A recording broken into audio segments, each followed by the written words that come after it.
जी, अस्सलाम वालेकुम। क्या हाल चाल है? ठीक ठाक हैं। उम्मीद है आप लोग खैर खैरियत से होंगे। जर्मनी में जर्मन लैंग्वेज के बिना जो है वो जॉब मिलना मुश्किल होता है, लेकिन कुछ ऐसी फील्ड्स हैं या प्रोफेशन हैं जहाँ पे आप इंग्लिश के साथ भी जो है वो जॉब स्टार्ट कर सकते हैं और जॉब के साथ जो है वो फर्दर लैंग्वेज कोर्सेज जो हैं वो कर सकते हैं, क्योंकि मुस्तकिल तौर पे जर्मनी में अगर रहना है या जॉब करनी है तो उसके लिए लैंग्वेज जो है वो होना बहुत ज़रूरी है।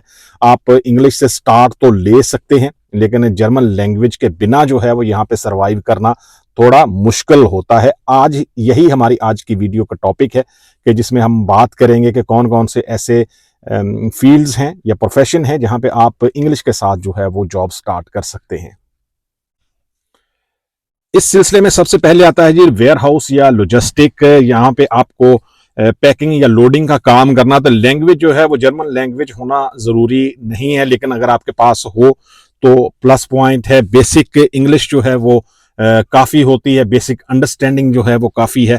काम की नौयत क्या है? पैकिंग, ऑर्डर तैयार करना, लोडिंग, अनलोडिंग। सैलरी जो है वो यहाँ पे आप 2300 यूरो से लेके 2600 यूरो तक जो है वो स्टार्टिंग में कमा सकते हैं। इतनी सैलरी जो है वो आपको मिल सकती है। ज़रूरत इसमें क्या है, रिक्वायरमेंट क्या है? फिजिकली फिट होना ज़रूरी है। रिकॉर्ड जो है वो पुलिस करेक्टर सर्टिफिकेट जो है वो आपका साफ होना चाहिए। वर्क परमिट आपके पास होना चाहिए या काम की इजाज़त होनी चाहिए। अगर आप किसी दूसरी कंट्री से आ रहे हैं तो डेफिनेटली आपके पास वर्क परमिट होगा, या आप जॉब सीकर वीज़ा पे आ रहे हैं तो तब भी जो है वो आप इस तरह की जॉब जो है वो स्टार्ट कर सकते हैं। लेकिन अगर आप यहाँ पे हैं तो आपके पास वर्क परमिट होना बहुत ज़रूरी है। दूसरी फील्ड जिसमें आप बगैर जो है वो लैंग्वेज के स्टार्ट कर सकते हैं वो है डिलीवरी ड्राइवर या कोरियर। अमेजॉन, डीएचएल या लिफ्रांडो, यहाँ पे जो है वो ऑप्शन होती है कि आप अगर बेसिक जर्मन लैंग्वेज भी जानते हैं या सिर्फ अंग्रेजी जानते हैं, इंग्लिश बोल सकते हैं तो इनफ है।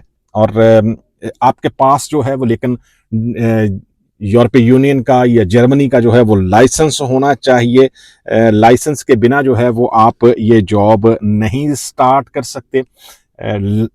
ड्राइवर या कोरियर की जॉब करनी है तो डेफिनेटली जो है वो आपके पास लाइसेंस होना चाहिए। अगर आप यहाँ पे जर्मनी में हैं तो ये एक ऑप्शन आपके लिए हो सकती है कि आप डीएचएल या अमेजॉन या कोरियर लिफ्रांडो में जो है वो ड्राइवर के तौर पे जो है वो जॉब स्टार्ट कर सकते हैं। सैलरी इसकी क्या है जी? सैलरी जो है वो तकरीबन ओवर टाइम लगा के आप 2800 यूरो तक जो है वो सैलरी कमा सकते हैं, बना सकते हैं। लेकिन ये मैं बता दूं कि ये ग्रोस सैलरी होती है। बाकी इसमें जो नेट सैलरी है वो आपकी टैक्स क्लास के बाद जो है वो आपके अकाउंट में आएगी। फिजिकली फिट होना बहुत ज़रूरी है इस जॉब के लिए। तीसरी ऑप्शन जो आपके लिए यहाँ पे जर्मनी में हो सकती है अगर आप जर्मन लैंग्वेज नहीं जानते तो वो है क्लीनिंग जॉब्स। होटल हो गया, ऑफिस हो गया या हॉस्पिटल्स हो गई, वहाँ पे ये जॉब जो है वो आप कर सकते हैं। इंग्लिश या बेसिक जो जर्मन होती है, या हेलो या आलिस क्ला, इस तरह के जो है वो आप अगर वर्ड्स जानते हैं तो तब भी जो है वो आप क्लीनिंग का काम कर सकते हैं। इसके लिए ज़रूरत क्या है जी कि आपका हार्ड वर्कर होना ज़रूरी है। टाइम पे जो है वो पहुंचना ज़रूरी है। वक्त की पाबंदी जो है वो बहुत ज़रूरी है और फिजिकली फिट होना भी बहुत ज़रूरी है। इसकी सैलरी जो है वो तकरीबन 2000 यूरो से स्टार्ट होती है। 2000 यूरो से लेके 2400 यूरो तक जो है वो आप कमा सकते हैं ग्रोस सैलरी, और बाद में जो है वो टैक्स के बाद आपकी जो भी डिडक्शन होगी नेट सैलरी आपके हिस्से में आएगी। इसके अलावा जो जॉब आप इंग्लिश पे कर सकते हैं, अगर आपको जर्मन लैंग्वेज नहीं आती तो आप केटरिंग हेल्पर के तौर पे जॉब कर सकते हैं या किचन हेल्पर के तौर पे जो है वो जॉब स्टार्ट कर सकते हैं।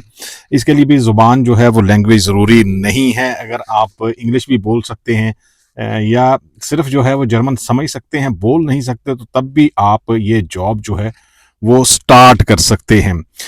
इसके लिए जो है वो हेल्थ सर्टिफिकेट आपके पास होना ज़रूरी है और फिजिकली फिट होना ज़रूरी है, तब ये जॉब जो है वो आप कर सकते हैं। हेल्थ सर्टिफिकेट पास करना जो है वो इतना मुश्किल नहीं होता। आप किसी भी सिटी में अगर केटरिंग में जॉब स्टार्ट कर रहे हैं या किचन में जॉब स्टार्ट कर रहे हैं तो ये हाइजेनिक पास जो है वो आपके पास होना चाहिए। सैलरी इसमें भी जो है वो आप 2400 2600 यूरो तक जो है वो बना सकते हैं, लेकिन ये ग्रोस सैलरी है। लैंग्वेज सीखना जो है वो ज़रूरी है। इसके अलावा नंबर 5 पे जो फील्ड है या प्रोफेशन है वो है कंस्ट्रक्शन हेल्पर या बायो हेल्पर की जॉब है। इसके लिए भी लैंग्वेज होना ज़रूरी नहीं है।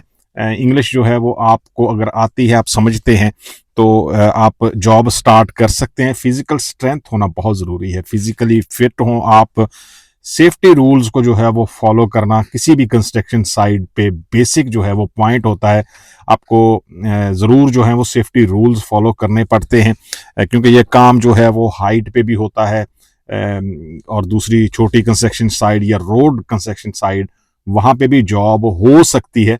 तो ये चीज़ें जो हैं वो माइंड में रहें, तो कंस्ट्रक्शन हेल्पर के तौर पे भी आप जॉब स्टार्ट कर सकते हैं। कंस्ट्रक्शन में सैलरीज जो हैं वो अच्छी होती हैं, 2500 यूरो से लेके 3000 यूरो तक जो है वो आप कमा सकते हैं, ओवर टाइम वगैरह लगा के, या वीकेंड पे जो है वो काम होता है, तो तब जो है वो आप काम करके पैसे बना सकते हैं। इसके अलावा नंबर 6 पे है जी, आईटी की जॉब्स जो हैं वो आप इंग्लिश में कर सकते हैं। इसके लिए जर्मन लैंग्वेज होना ज़रूरी नहीं होता। अगर आप को इंग्लिश आती है, मोस्टली जो जॉब वीज़ा पे आते हैं लोग, डायरेक्ट जॉब पे, जिन्होंने मास्टर्स किया होता है या जिनके पास एक्सपीरियंस होता है, तो उनके लिए लैंग्वेज जो है वो ज़रूरी नहीं होती। लेकिन आपको बताऊं कि अगर आप लॉन्ग टर्म में या फ्यूचर में यहाँ पे जर्मनी में रहना चाहते हैं, तो लैंग्वेज सीखना जो है वो बहुत ज़रूरी है। आपके पास स्किल होनी चाहिए सॉफ्टवेयर, डेटा, साइबर या एआई की, और एक्सपीरियंस होना चाहिए, तब आप ये जॉब कर सकते हैं। और आईटी में सैलरीज जो हैं वो बहुत ज़्यादा होती हैं, 4000 यूरो से तो स्टार्ट होती हैं सैलरीज। 4000 यूरो से लेके 7000 यूरो तक जो है वो आप कमा सकते हैं। वीज़ा के बहुत सारे जो है वो ऑप्शंस होते हैं यहाँ पे। अब हम वीजा ऑप्शंस पे बात करते हैं। चांसन कार्ड है, जो अपॉर्चुनिटी कार्ड पे लोग आते हैं, जर्मन लैंग्वेज उनको नहीं आती, पॉइंट सिस्टम बेस्ड होता है। ये 2026 में जो है वो ये नया सिस्टम जो है वो स्टार्ट हुआ है, तो आपको पार्ट टाइम काम जो है वो अलाउ होता है। आप 20 आवर्स जो है वो जॉब कर सकते हैं। मिनी जॉब से जो है वो स्टार्ट करें। इंग्लिश पे भी जो है वो आप कर सकते हैं, क्योंकि अपॉर्चुनिटी कार्ड पे मोस्टली जो लोग आते हैं उनके पास लैंग्वेज नहीं होती। इसके अलावा जो वर्क वीज़ा पे लोग आते हैं, जैसे वेयर हाउस की जॉब्स हो गई, या कंस्ट्रक्शन हेल्पर की जॉब हो गई, या लोग जो है वो किचन हेल्पर के तौर पे भी जो है वो वर्क वीज़ा या वर्क कॉन्ट्रैक्ट जो है वो लेके आते हैं, उनके पास लैंग्वेज नहीं होती, वो लोग जो है वो काम कर सकते हैं। आपके पास कॉन्ट्रैक्ट होना चाहिए, इसकी प्री अप्रूवल जो है वो करवा लें तो आपके लिए बेटर होगा। वीज़ा जल्दी जो है वो प्रोसेस होता है, आप जल्दी जो है वो यहाँ पे जर्मनी में आ सकते हैं।